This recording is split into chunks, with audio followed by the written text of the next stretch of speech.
Bonjour, je m'appelle Caroline Mondon, je suis directrice du développement dans l'association francophone de Supply Chain Management, AFR-SCM. Je suis Supply Chain Manager de profession. Après avoir été directrice d'usine dans des PME, j'ai mis en place des fonctions supply chain dans des entreprises de différentes tailles en France et à l'international. Bonjour, Philippe Lebeau.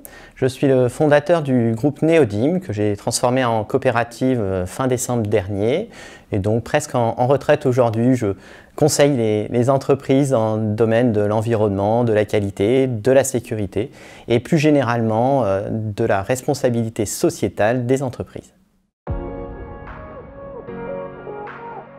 Nous sommes tous désormais convaincus que le réchauffement climatique est là. L'effondrement de la biodiversité et la disparition de millions d'espèces est liée à l'activité humaine, notamment des entreprises. Une usine consomme de l'eau, de l'énergie, des matières premières. Elle produit aussi du CO2, des déchets, de l'eau usée. Vous, Caroline, qui avez dirigé des usines, en avez-vous conscience? Bien sûr, certaines usines 4.0 organisent déjà depuis longtemps leur production pour diminuer le gaspillage, les consommations d'énergie. Elles récupèrent l'eau de pluie, installent des panneaux solaires sur leur toiture, etc. C'est déjà bien. Mais au-delà de l'impact local, ces usines 4.0 peuvent avoir des impacts plus globaux. Ainsi, les applications mobiles qu'elles créent consomment 20 TWh par an, autant que les 5 millions d'habitants d'Islande. 3,7% des gaz à effet de serre sont issus du numérique. Et en 2025, ce sera 8,5%, autant que le transport. Vos utilisateurs de téléphone ou d'avion savent-ils aussi d'où viennent les terres rares qui composent tous les équipements électroniques ? Effectivement, les entreprises devraient désormais documenter l'impact de leur activité tout au long de leur supply chain. Même pour répondre à la demande de clients locaux, les supply chains sont de plus en plus complexes. Elles impactent les environnements internationaux. Mais pour appliquer efficacement des décisions stratégiques responsables, il faut commencer par concevoir des supply chains qui synchronisent les processus de vente et de production avec les ressources financières pour créer en quelque sorte une valeur responsable. Est-ce que les bonnes pratiques de management des supply chains permettent de concrétiser cette éventuelle prise de conscience? Oui, les certifications internationales en supply chain management intègrent les 10 principes du Global Compact des États-Unis depuis 2012. Les supply chains sont par nature systémiques. Elles sont donc de formidables leviers de mise en place de stratégies responsables et en même temps rentables, ce qui est indispensable. Citons par exemple celle du Fashion Pact, dans laquelle 60 entreprises de 14 pays de l'industrie de la mode se sont engagées à utiliser 50% d'énergie renouvelable d'ici 2025. Plus de la moitié de ces entreprises ont déjà supprimé le plastique de leurs sacs. Cet engagement augmentera leur part de marché, en particulier celle des jeunes consommateurs qui y sont sensibles. Ces 10 règles sont en effet un bon cadre pour démarrer. La responsabilité sociétale de l'entreprise passe d'abord par le dialogue, la consultation des parties prenantes, salariés, actionnaires, banquiers, sous-traitants. Mais la RSE va au-delà de la protection de l'environnement. C'est la mise en pratique du développement durable par les entreprises. Elles vont chercher à avoir un impact positif sur la société, tout en étant économiquement viables. Pour basculer dans ce type de fonctionnement, ne faut-il pas que les décideurs aient conscience du périmètre complet de leur responsabilité sociétale?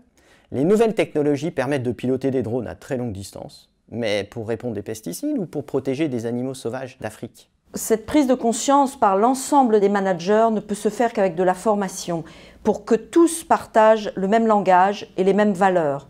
Ensuite, il faut savoir démontrer la rentabilité court terme de décisions responsables pour que l'entreprise assure sa pérennité et puisse travailler sur le long terme. Il faut en effet des compétences techniques. La gestion de l'eau de pluie n'est pas la même en Islande, en France ou au Bangladesh. En RH, la gestion de la diversité est différente en France, aux USA ou au Moyen-Orient.